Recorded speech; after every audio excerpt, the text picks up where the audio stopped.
Real SEALs do not look like you, Officer Trent Wallace said, pointing at the small, faded Navy veteran patch on Malcolm Hayes's hoodie as if a piece of cloth had committed a crime in front of Northgate Mall. The words cut through the noise of the Saturday afternoon crowd, shopping carts rattling across the pavement, children laughing near the fountain, automatic glass doors breathing open and shut, a distant pop song drifting from the entrance speakers. Malcolm stood beside the fountain with a blue gift bag in one hand, the paper slightly wrinkled where his fingers held it, a birthday card tucked carefully inside for his daughter. He was 44, black, broad-shouldered but quiet in the way some men become after learning that strength does not need to announce itself. His hoodie was dark gray, his jeans plain, his shoes clean but worn at the edges. Nothing about him asked for attention, which made the attention gathering around him feel even heavier. A few shoppers slowed. Someone lifted a phone. Mall security guard Luis Moreno watched from near the sliding doors, one hand resting on his radio, eyes narrowing because he had seen Malcolm standing there for almost 10 minutes doing nothing but waiting. Officer Wallace stood too close, white, 39, square-faced, polished badge, city patrol uniform pressed sharp enough to look staged. His body camera blinked beneath the afternoon light. Behind him, Officer Brian Keller, younger and less certain, stood near the curb with his notebook open, glancing from the patch to Malcolm's face to the growing crowd. Malcolm looked directly at Wallace's body camera before he answered. "State your reason for detaining me." Wallace gave a short laugh. "I just did." Stolen valor. Public disturbance. Suspicious military claim. "I have made no public claim," Malcolm said. His voice stayed low, steady, almost too calm for the people hoping the moment would turn loud enough to justify their watching. "I am waiting for my wife." Wallace looked at the gift bag, then at the patch. "With that on your chest?" Malcolm glanced down briefly at the faded fabric. It was old, worn soft at the edges, something he wore less as a display than as a memory. "It is a veteran patch." "Take it off." The command moved through the crowd like a dare. Malcolm did not touch the patch. He shifted the gift bag to his left hand and kept his right hand visible at his side. "I am requesting a supervisor, mall security footage preservation, and verification through the proper military liaison before you make any accusation on camera." Keller's pen paused. Wallace's jaw tightened because Malcolm had not given him anger to control. He had given him procedure. "You talk like you rehearsed this," Wallace said. "You people always do when you get caught pretending." Luis Moreno stepped closer from the entrance. "Officer, he has not been bothering anyone. Camera by the fountain has him standing there waiting." Wallace did not turn. "Stay out of police business." Malcolm saw his wife, Aisha, appear beyond the glass doors, her physical therapy clinic jacket folded over one arm, her face changing as she recognized the posture of the crowd before she understood the words. Malcolm gave her the smallest look, a quiet request not to rush into the scene Wallace was trying to build. She stopped near the entrance, eyes fixed on him, worry held still by trust. Wallace pointed again at the patch. "Last chance. Take it off or we handle this downtown." Malcolm looked at the body camera once more. "Document that I requested verification before arrest." Wallace stepped closer, the reflection of the mall doors sharp in his sunglasses. "Fake heroes love paperwork," the crowd murmured. Keller looked down, uncomfortable now, but silent. Malcolm breathed slowly, feeling the service coin in his pocket, the military identification card in his wallet, the secure briefing alert on his phone that had not yet sounded. He could have ended the moment with names, numbers, ranks, and offices Wallace would understand. Instead, he stood beside the fountain with a birthday gift in his hand, letting the record become honest before power arrived to rescue it. "Officer," he said, calm as stone under running water, "truth does not become fake because you do not recognize it." Malcolm Hayes had stopped measuring his life by what strangers recognized. Long before Northgate Mall, long before the faded patch on his hoodie became a reason for a police officer to perform suspicion in public, he had learned that the most meaningful service often left no photograph for anyone to admire. At 44, he carried himself with a quiet that did not come from weakness. It came from years of being trained to listen before moving, to protect before speaking, to survive rooms where noise could cost more than pride. He had retired as a Navy SEAL senior chief, though the words rarely came from his mouth unless paperwork required them. These days, he worked as a special operations liaison contractor, helping coordinate secure briefings and training standards that most people would never hear about and did not need to. That afternoon, none of that mattered to the shoppers gathering outside the mall. To them, he was a black man in a dark gray hoodie, standing beside a fountain with a veteran patch and a blue gift bag, being accused loudly enough for phones to rise. Inside the bag was a small bracelet his daughter had pointed at 3 weeks earlier through a store window, pretending not to want it because she knew money had been tighter since Malcolm left active service. The birthday card was still blank except for the first line, "To my brave girl." He had planned to finish writing it in the car while waiting for Aisha. His wife had texted from the physical therapy clinic inside the mall that she needed 5 more minutes. 5 minutes had been enough for Officer Wallace to decide Malcolm was suspicious. Malcolm kept his eyes on the body camera because cameras remembered what crowds rearranged later. "My identification is in my wallet," he said. "If you intend to verify service status, use the proper channel." Wallace gave a sharp smile. "Convenient. Everybody has identification once they are called out. Then document that I offered it." Officer Brian Keller shifted near the curb, younger face tense beneath his cap. "Officer Wallace, maybe we should take the identification and run it first." Wallace did not look at him. "I know what I am looking at." The sentence was meant to end the matter, but it revealed more than it closed. Aisha stood near the glass doors, one hand against her clinic jacket, watching Malcolm with the steady fear of someone who had seen calm black men treated like danger simply because they refused to shrink. She wanted to step forward. Malcolm gave her another small look. "Wait." Not because he wanted her silent, but because he knew Wallace was hungry for a second person to call disruptive. Luis Moreno, the mall's security guard, remained nearby, his radio lifted slightly. "The fountain camera covers this whole area," he said. He was not approaching anyone. Wallace turned toward him this time. "I said stay back." Then he faced Malcolm again. "You think a patch makes people respect you?" Malcolm looked at the faded cloth on his chest. It had survived rain, storage boxes, moving trucks, and years he did not talk about. "No," he said. "I think respect should not require proof before an accusation is made." The crowd murmured, and Wallace heard the murmur as a challenge to his authority. He stepped closer, voice hardening. "Hands where I can see them." Malcolm slowly set the blue gift bag on the stone edge of the fountain. The paper rustled softly, almost painfully ordinary beneath the weight of the moment. He raised both hands, palms open. "They are visible." Wallace reached for his cuffs. Keller looked at him quickly. "Sir, we have not verified anything. We are verifying downtown." Malcolm felt the air shift around him, felt Aisha stop breathing near the entrance, felt every phone in the crowd become a witness with no promise of understanding. He did not fight the moment.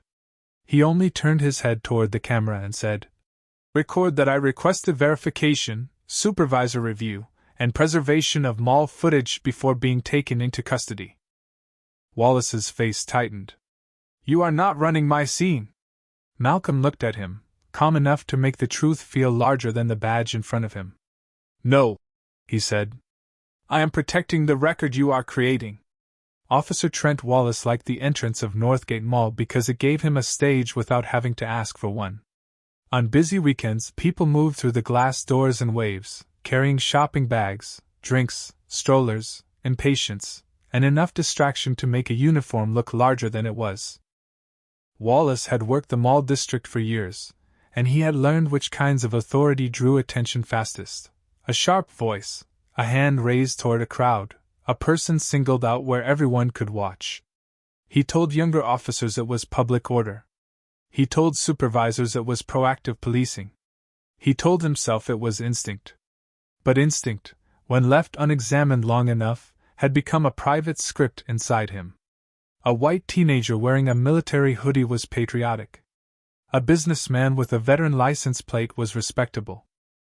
A black man in a plain dark hoodie with a faded navy patch was suspicious, performative, maybe looking for sympathy, maybe hoping nobody would challenge him.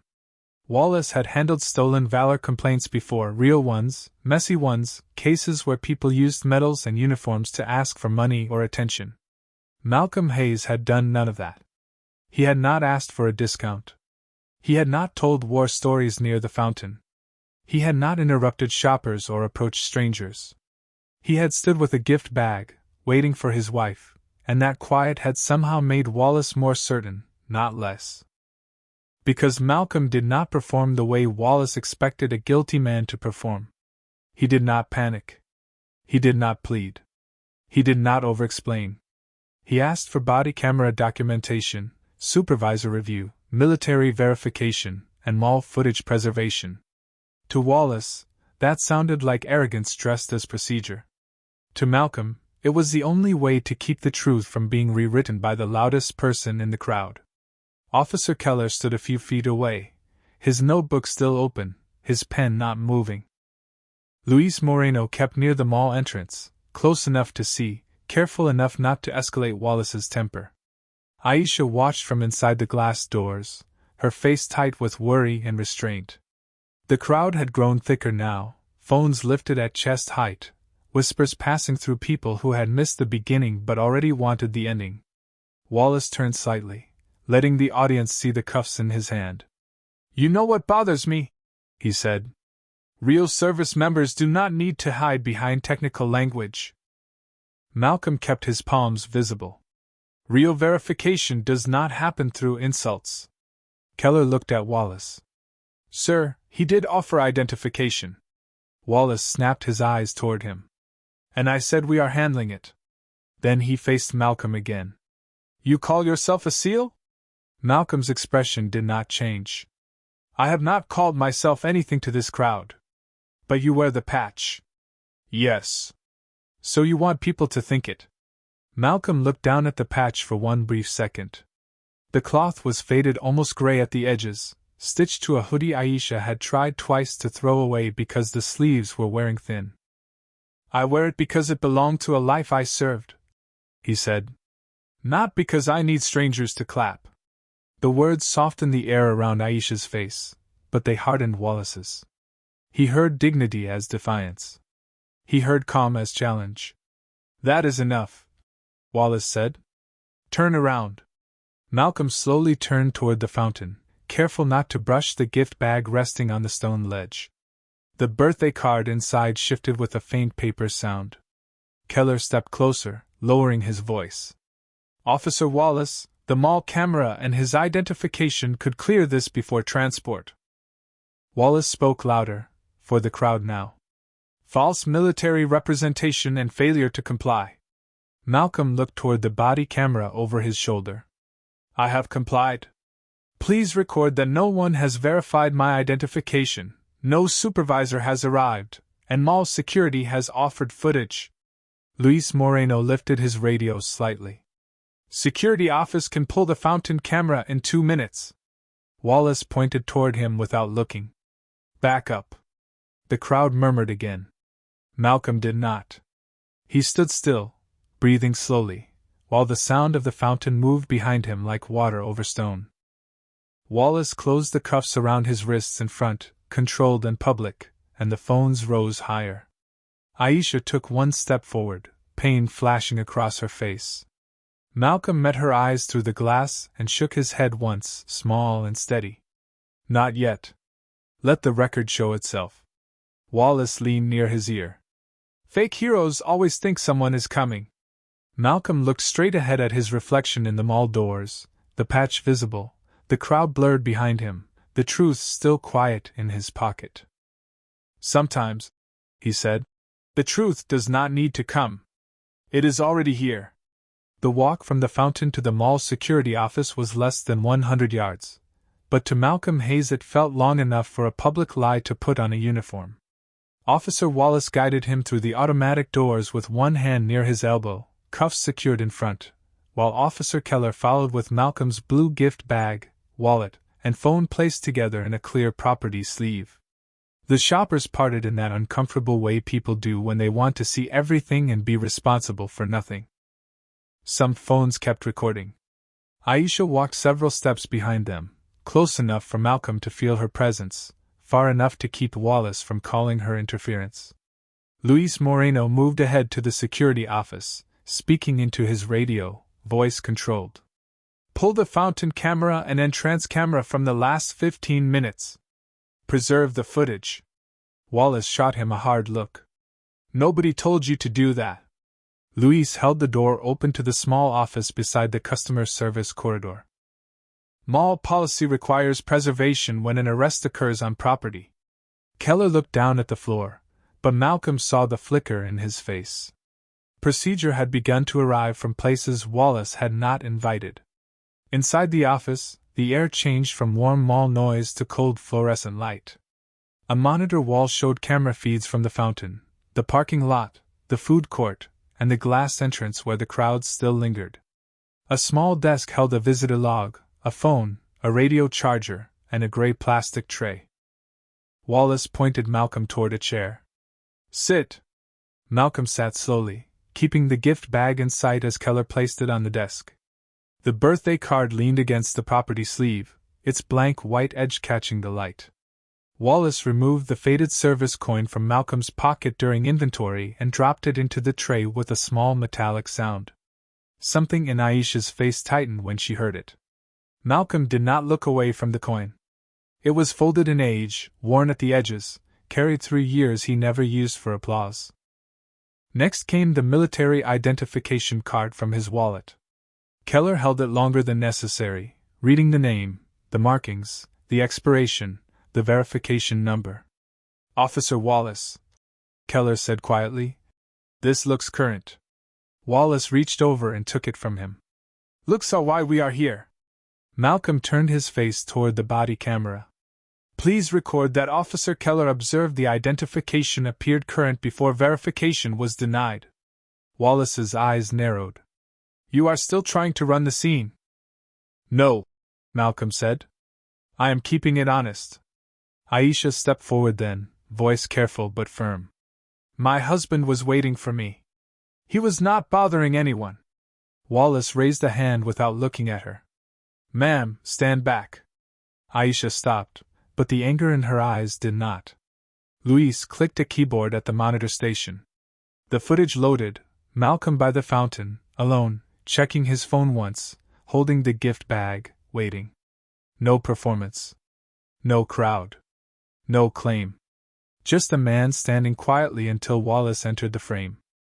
"Camera confirms he was waiting," Luis said. Wallace did not turn toward the screen. "Cameras do not tell motive." Malcolm breathed once, slow and steady. "Neither does your suspicion." The room went silent. Keller looked at the floor again, ashamed now in a way that had weight.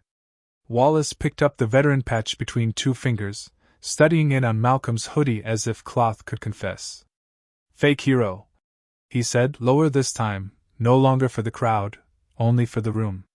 Malcolm looked at the service coin in the tray, the identification card in Wallace's hand, the gift bag on the desk, the camera footage frozen on the monitor, and the body camera blinking red. He could feel the old training inside him, not the kind people imagined, but the kind that kept a man still when every insult asked him to become useful to the person insulting him. "Verify before you accuse," Malcolm said. Wallace leaned over the desk and wrote alleged false military representation on the temporary arrest form. Keller saw the words appear and finally spoke louder. "Sir, we have identification, footage, and no complaint from the public." Wallace pressed the pen harder. "Now we have failure to comply." Malcolm lifted his eyes to the camera. "Record that I complied with every instruction and requested a supervisor before this charge was written." Outside the security office, mall music played faintly through the corridor, soft and cheerful, almost cruel against the cold light. Aisha stood beside the door with both hands closed around the strap of her clinic bag. Malcolm met her eyes, and the look between them said what words could not safely hold yet. "Wait." The truth is still intact. Officer Wallace finished writing the temporary arrest form as if the pressure of his pen could make suspicion become fact. The words alleged false military representation and failure to comply sat on the page beneath the cold fluorescent light, but everything around them kept arguing back. The military identification card still unverified in his hand, the service coin resting in the gray property tray, the mall footage frozen on the monitor showing Malcolm Hayes doing nothing but waiting beside the fountain, and Officer Keller standing too quietly for obedience to look clean anymore. Aisha remained near the doorway, her clinic jacket folded tight under one arm, watching her husband sit in the metal chair with his cuffs in front and his posture straight. She had treated shoulders, knees, backs, and wrists for veterans who came home carrying pain they never named loudly, and she knew the difference between calm and surrender. Malcolm had surrendered nothing. He was simply refusing to give Wallace the reaction he wanted. Luis Moreno clicked between camera feeds and printed the footage timestamp from the security system. "This shows the officer approaching first," Luis said. "It also shows Mr. Hayes did not speak to anyone in the crowd before contact." Wallace did not look up. "I said motive is not on camera." Keller finally stepped closer to the desk. "Sir, there is still no complainant." Wallace's mouth tightened. "I am the complainant now." The sentence made Aisha close her eyes for half a second. Malcolm looked at Wallace's body camera. "Please record that the arrest basis changed after mall footage did not support public disturbance." Wallace turned sharply. "You are done talking." Malcolm's voice stayed even. "Then record that too."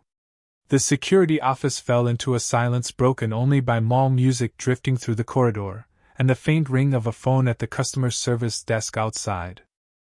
A child laughed somewhere beyond the wall, bright and ordinary, and the sound made the blue gift bag on the desk feel almost unbearable.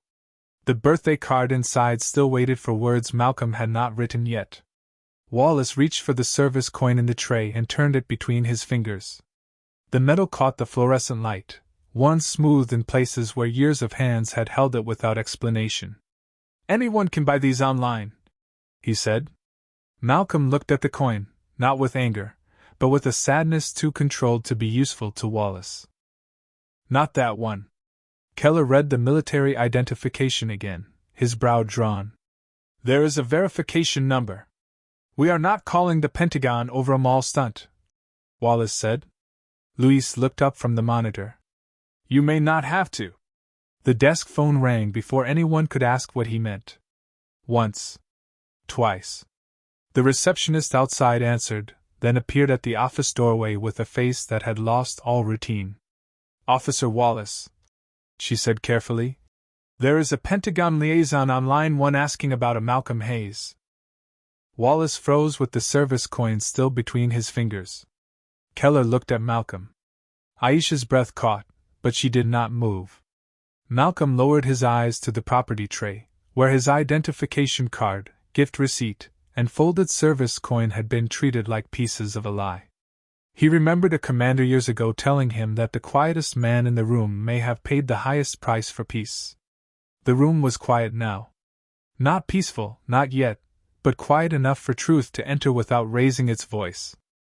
Wallace set the coin down too quickly, and the small metallic sound carried through the office like a bell.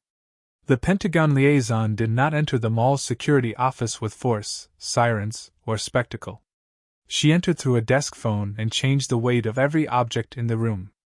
The receptionist transferred the call, and the small speaker on the security desk clicked once beneath the fluorescent light.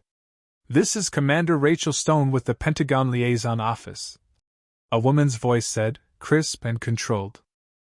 "I need to confirm whether Malcolm Hayes is being detained at Northgate Mall." Officer Wallace stood beside the desk, one hand still close to the gray property tray, his expression caught between disbelief and the desperate need to remain in charge. "We are conducting a local investigation," he said. "On what basis?" The question was plain, but it found the weak place in the whole afternoon. Keller looked at the temporary arrest form. Luis Moreno kept the camera footage open on the monitor. Aisha stood by the doorway, eyes fixed on Malcolm, her worry held behind a still face. Malcolm sat beneath the cold light with his cuffs in front, breathing slowly, the old patch on his hoodie dimmed by the flat office glow.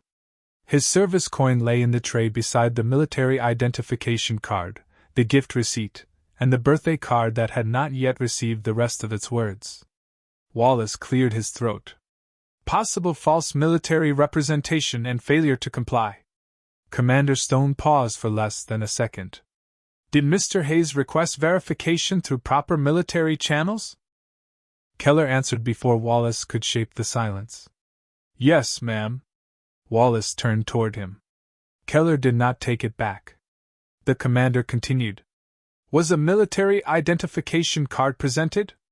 Louise looked at the card in the tray. Yes, ma'am. It is here. Wallace's jaw tightened.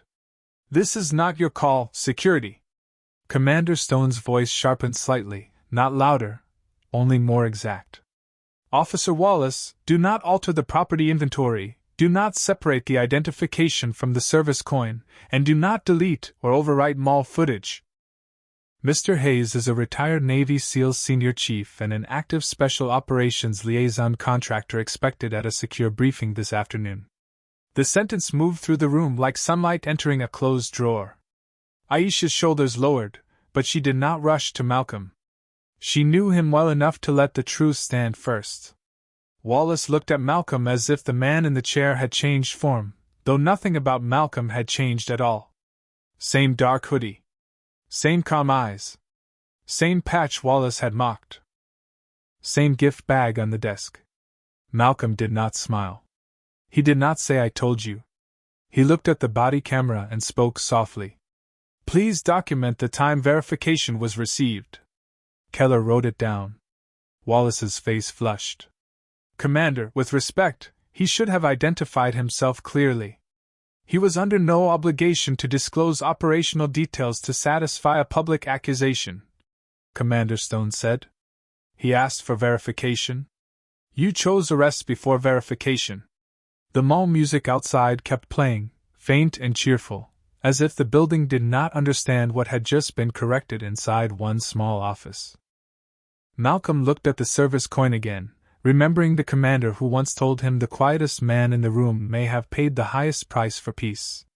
For years he had thought the price was paid in places far away.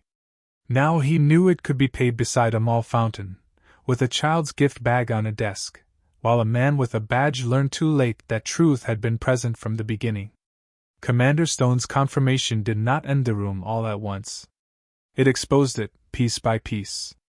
Officer Wallace stood under the fluorescent light with the service coin back in the tray and Malcolm Hayes's military identification card lying beside it, both suddenly too real for the words fake hero to survive. Officer Keller kept writing, his pen moving with a care he should have found earlier. Luis Moreno saved the fountain footage to an external mall security file, then printed the timestamp record without waiting for Wallace to approve what policy already required.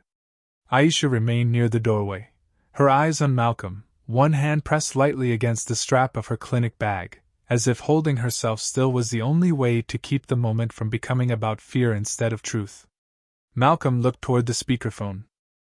Commander Stone, I am requesting that the record reflect I offered identification before arrest and requested verification through proper channels.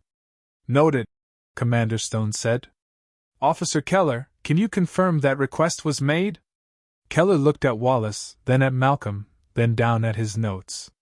His voice was quieter than it should have been, but steady enough to matter. Yes, ma'am. He requested verification, supervisor review, body camera documentation, and preservation of mall security footage before transport to the office. Wallace stepped forward. He was obstructing my investigation, Commander Stone answered without heat. Requesting verification of military status is not obstruction. It is exactly what should have happened before a public accusation. The sentence left Wallace nowhere useful to stand. The body camera on his chest still blinked, recording the room he had tried to command. The monitor still showed Malcolm by the fountain before the stop, alone with the gift bag, not approaching anyone, not speaking to strangers, not pretending to be anything. Louise turned from the screen. Mall footage confirms no public disturbance before officer contact. Keller wrote that down too. Wallace's face tightened. This is being taken out of context. Malcolm finally looked at him directly. Then preserve the context. No one spoke for a breath. Outside the office, the mall continued moving, footsteps, music, distant conversation, doors sliding open and shut. Inside, the truth felt smaller than spectacle but harder to move. Commander Stone continued.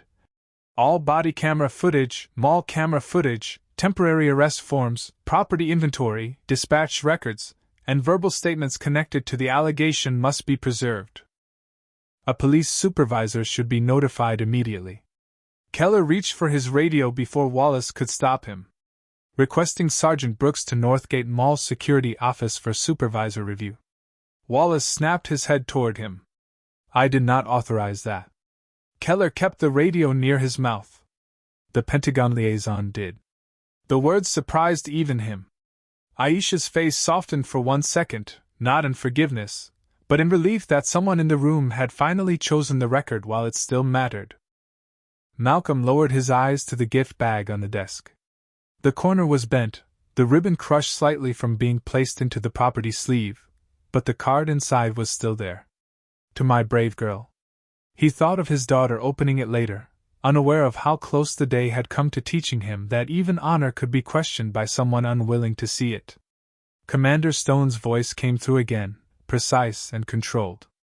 Mr. Hayes should be released from restraint unless there's an independent lawful basis unrelated to the service allegation. Keller looked at Wallace. Wallace did not answer. That silence became its own admission. Keller stepped toward Malcolm with the cuff key, careful and embarrassed. Mr. Hayes, he said, I am going to remove these. Malcolm extended his hands. The metal opened with a soft click, and the sound did not feel like victory. It felt like correction arriving late. Wallace looked away toward the monitor, where his first approach to Malcolm replayed in mute light. The man he had called fake had been visible from the beginning. The problem was never that Malcolm had hidden the truth. The problem was that Wallace had decided whose truth could fit inside his imagination. Sergeant Dana Brooks arrived at the Northgate Mall security office 7 minutes after Keller's radio call, and the way she entered changed the room before she spoke. She was 46, black, composed, wearing a dark police supervisor's uniform with the calm authority of someone who had learned the difference between command and control. Her eyes moved first to Malcolm Hayes, now uncuffed but still seated beneath the fluorescent light, then to Aisha by the doorway, then to the gray property tray holding the service coin, military identification card, gift receipt, and phone. She looked next at the monitor where mall footage showed Malcolm standing quietly by the fountain before Officer Wallace approached him. Finally, she looked at Wallace. Explain the independent lawful basis for continued detention. Wallace straightened as if posture could repair the record. Possible false military representation and failure to comply. Sergeant Brooks did not look impressed. The Pentagon liaison has confirmed his status. Mall footage shows no disturbance. Officer Keller's notes say identification was offered before arrest. Where is the independent basis? Wallace's mouth tightened. He was acting evasive. Malcolm spoke quietly toward the body camera. I declined to discuss service details in public and requested verification. Keller added, That is accurate, Sergeant. Luis Moreno placed a printed time-stamped sheet beside the property tray. Security footage is preserved from the fountain, entrance, and corridor. Copies are locked in the mall system. Commander Stone remained on speakerphone, her voice steady. Sergeant Brooks, my office is requesting preservation of body camera footage, mall camera footage, temporary arrest forms, property inventory, dispatch records, and all statements connected to the stolen valor allegation. Understood, Sergeant Brooks said. She turned to Wallace. You are relieved from handling this matter pending review. Turn off no recording device until instructed through policy. Do not alter your report without a time-stamped supplement. The words landed cleanly. Wallace looked toward Keller, but Keller did not rescue him with silence this time. Aisha stepped closer to Malcolm, not touching him yet, only standing near enough that the room could no longer pretend he was alone. Sergeant Brooks looked at Malcolm. "Mr. Hayes, I apologize for the detention and the delay. Your property will be returned after inventory verification. You are free to leave unless Commander Stone requires anything further for your briefing." Malcolm looked at the service coin in the tray. "I need the report to state that I requested verification before arrest, that mall security offered footage, and that no public claim was made before officer contact." Sergeant Brooks nodded. "It will." Keller picked up the property sheet with visible shame. "Service coin returned. Military identification card returned. Phone returned. Gift receipt returned. Blue gift bag returned." He placed each item on the desk carefully, as if gentleness now could correct what hesitation had allowed earlier. Malcolm took the coin last. Its worn metal rested in his palm, heavier than it should have been. Wallace stood near the wall, no longer directing anyone, his badge still bright but smaller somehow beneath the office lights. He looked at Malcolm once, then away. Keller swallowed. "Mr. Hayes, I should have spoken up before the cuffs." Malcolm closed his fingers around the coin. "Then speak up before the next man needs a federal phone call to become credible." Keller nodded, the sentence settling into him with the force of a lesson he had not earned gently. Aisha finally reached for Malcolm's hand, her thumb brushing the place where the cuffs had been. She did not ask if he was all right. She knew the answer was larger than the room. Commander Stone's voice came through one final time. "Mr. Hayes, secure transport can adjust. Take the time you need." Malcolm looked at the crushed corner of the gift bag, then at the patch on his hoodie, then at the mall footage frozen on the screen. "No," he said softly. "I still have somewhere to be." The office stayed quiet as he stood, not as a man restored by rank, but as a man who had never lost the truth in the first place. Malcolm Hayes left the Northgate Mall security office with the blue gift bag in one hand and Aisha's hand in the other, moving through the corridor as the ordinary sounds of the mall returned around them. Music floated above the tile floor. Store doors opened and closed. A child asked for ice cream near the escalator. Shoppers glanced, then looked away, no longer sure what story they had witnessed or what part of it they had helped by watching too quietly. Malcolm did not look for their faces. He looked at the automatic glass doors ahead, where late afternoon sunlight spread across the entrance and made the fountain outside shine in soft moving fragments. The patch on his hoodie rested against his chest, faded and still. The service coin sat in his palm for a moment before he slipped it into his pocket, not because he needed to hide it, but because it had never been meant for strangers to judge. Aisha squeezed his hand once. "Our daughter is going to ask why the bag is wrinkled," she said softly. Malcolm looked down at the crushed corner, and the ribbon bent against the paper. For the first time since Wallace had pointed at him, something almost like a smile touched his face. "I will tell her it had a long day." Aisha breathed out, and the sound carried more relief than laughter. Behind them, through the security office glass, Sergeant Brooks reviewed the property inventory with Keller and Luis Moreno while Wallace stood near the wall, separated from the case he had tried to build. His body camera still blinked under the fluorescent light. The temporary arrest form remained on the desk beside the preserved footage request, no longer a weapon, now evidence of how quickly suspicion could dress itself as law. Keller looked up as Malcolm passed the glass. Their eyes met. The younger officer gave a small nod, heavy with apology and instruction. Malcolm returned at once, not as forgiveness, but as a reminder that the next choice would belong to Keller before any Pentagon call arrived. The automatic doors opened, and warm air touched Malcolm's face. Outside, the fountain kept moving as if it had carried the whole afternoon without judgment. Aisha stopped beside him near the stone ledge where the gift bag had first been set down. "Are you ready for the briefing?" she asked. Malcolm looked across the parking lot, where a dark government sedan waited near the curb, its driver standing respectfully beside the rear door. He thought of the words he still needed to write inside the birthday card. "To my brave girl." He thought of how bravery was not always running toward danger. Sometimes it was standing still while someone tried to turn your dignity into doubt. He took the card from the bag, rested it against the stone ledge, and wrote the next lines slowly. Never let anyone else decide what your truth is worth. Aisha watched him fold the card back into the envelope. No speech followed. No crowd applauded. No one outside the mall knew that a man had been called fake while carrying a real history in silence.